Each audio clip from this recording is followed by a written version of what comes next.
guys, welcome back to another session of Half-Life 2 Roleplay. So, in today's session, we're playing on a completely new map, and also playing on a completely new server as well. This is called Dark Energy. It's not got that many players on, but it's quite an interesting map in general, an interesting server, by the looks of it. We're playing on GM Boreas, which is, obviously, as you can tell, is a big, huge, snowy Wasteland kind of, and I believe that's a citadel over there in the distance.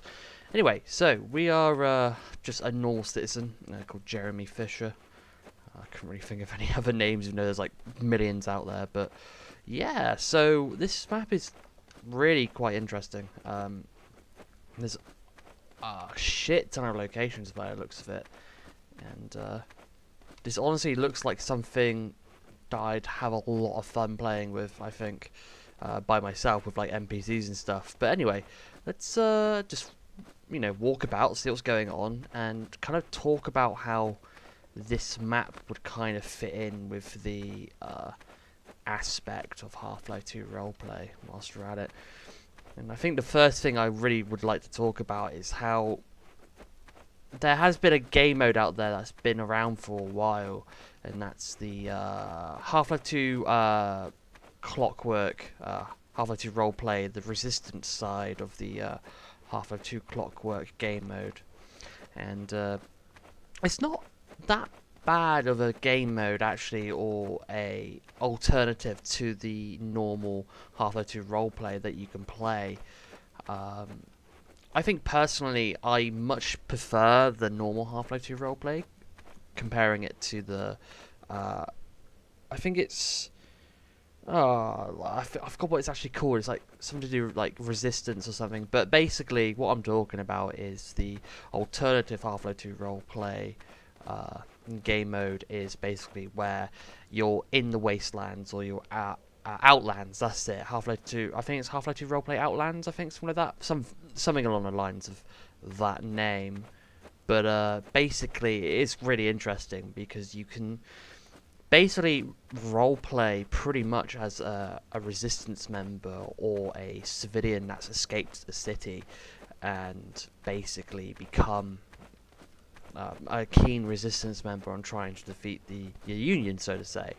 And in terms of how this, you know, this map comes into this, I feel like this map would be really good, because not only is there a shit ton of locations you can go to by the looks of it, but it's just, you know, there's so much things you can do in terms of like role playing and story development and character development. I think it would be quite good. So let's just have a look at a couple of these buildings here and see what we've got going on. See if we can find anything useful, like resources and whatnot, because that'll be quite interesting. I think, you know, a map like this should definitely have some type of resources going on, or like scavenging, because I think that'd be really fucking cool, actually. So we got here what looks like a little bit of a base for some rebels or some resistance. Got a nice little map there. We'll put that back there. Me personally, I haven't really played a lot of the Outlands alternative to the normal Clockwork Half-Life 2 roleplay, but I remember I was part of a couple of communities that would use or would have a, you know, a Outlands type of server going on inside their little network, and it was interesting. It was definitely a different way to roleplay on a Clockwork scheme, and not only that, but just a whole entire different way to roleplay, because you weren't the minority. It was the Combine and the Union that were the, you know, the minority. They'd be the one invading. They'd be the ones invading you, instead of, you know, you trying to, in a way, if you're a Resistance member in a city, you would be doing the uprising yourself with a bunch of members, or a bunch of Resistance members trying to liberate the city from the Combine.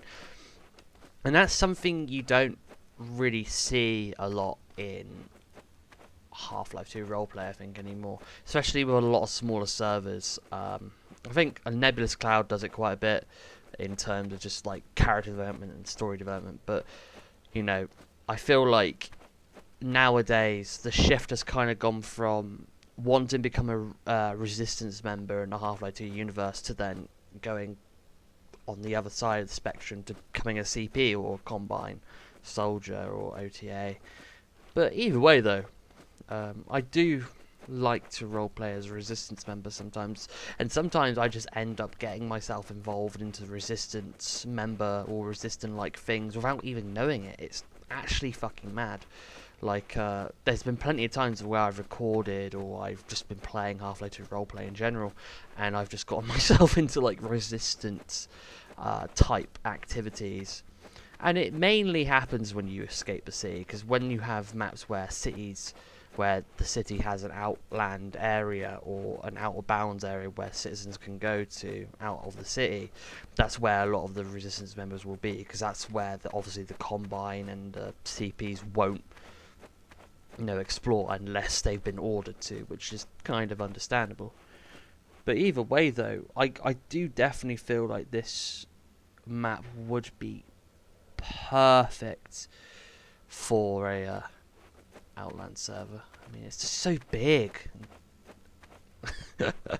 and just amazing. Like, it definitely does give you that kind of feeling like, shit, what's going to happen when we go around this corner, for instance, or what happens. But sadly, there isn't a lot of players on the server. There's only 4, including me. But yeah, I mean, it's not bad, really. Let's just see what we got going on. I mean, earlier when I tried to do a recording session with this server, there was errors everywhere because the trees and the bushes weren't loading in properly. I had to restart my Garry's mod. But basically, this guy did pick me up in like a pickup truck or one of the trucks, and then took me to a base. But sadly, I had to disconnect and reconnect because of the oh god. Because of the errors and whatnot, because there was a fuck ton of errors everywhere. And what I will do though is I will try and link this server down below in the description, because I think a lot of small servers do need attention. Oh, dead Combine soldiers, huh? Oh god.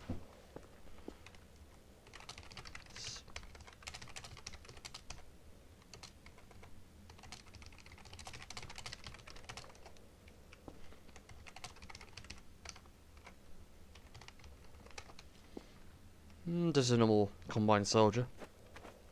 Same with this guy. I wonder if there's anybody around me. Search dead body for any useful gear.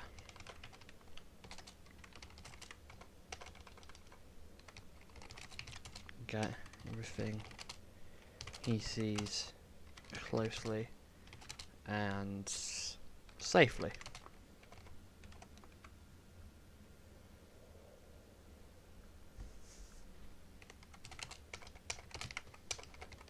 End up. Come short.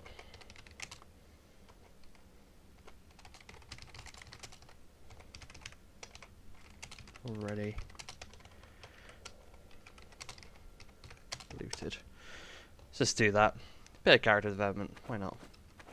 Question is, what's in here? Let's see. Oh god, they've got the oh, another dead body. Okay.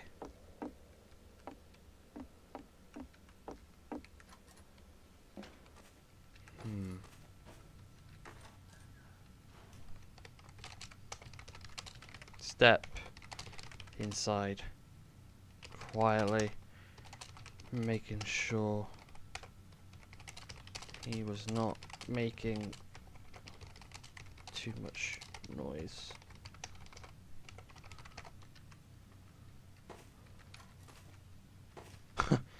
When I'm fucking shutting doors as well.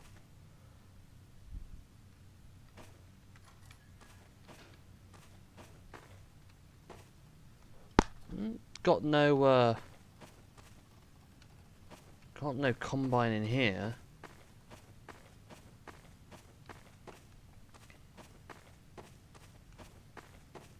But hey, the dead bodies outside the building, a good attention to detail, definitely.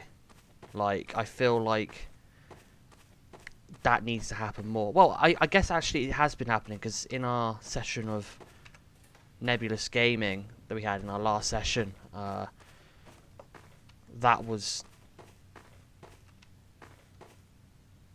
a couple of, well, there's a dead poison zombie down in the sewers, which was actually really interesting, and I did really enjoy that. That was like kind of like a nice thing to see, that a big server like that is still incorporating those type of you know, those little bits of, you know, detail, so to say, which is really nice.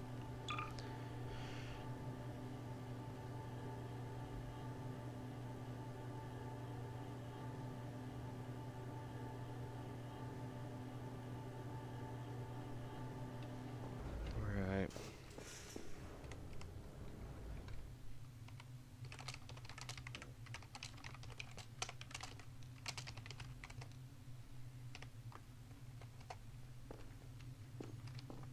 Nothing.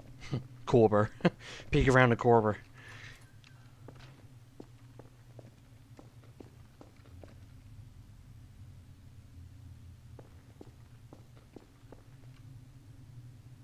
Speak into radio, huh?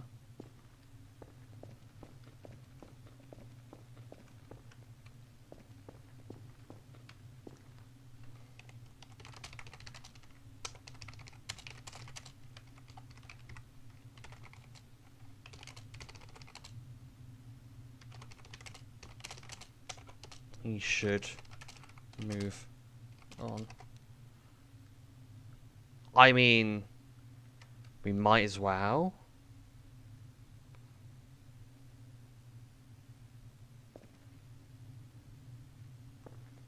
Fuck it.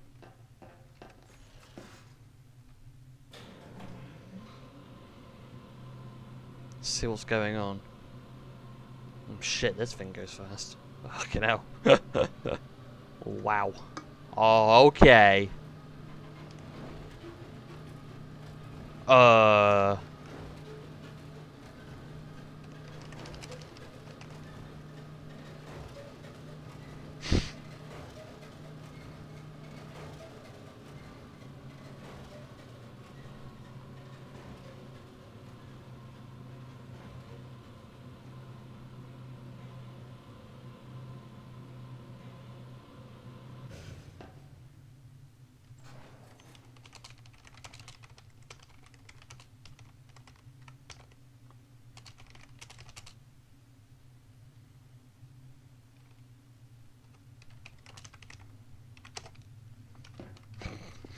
Fuck it, might as well.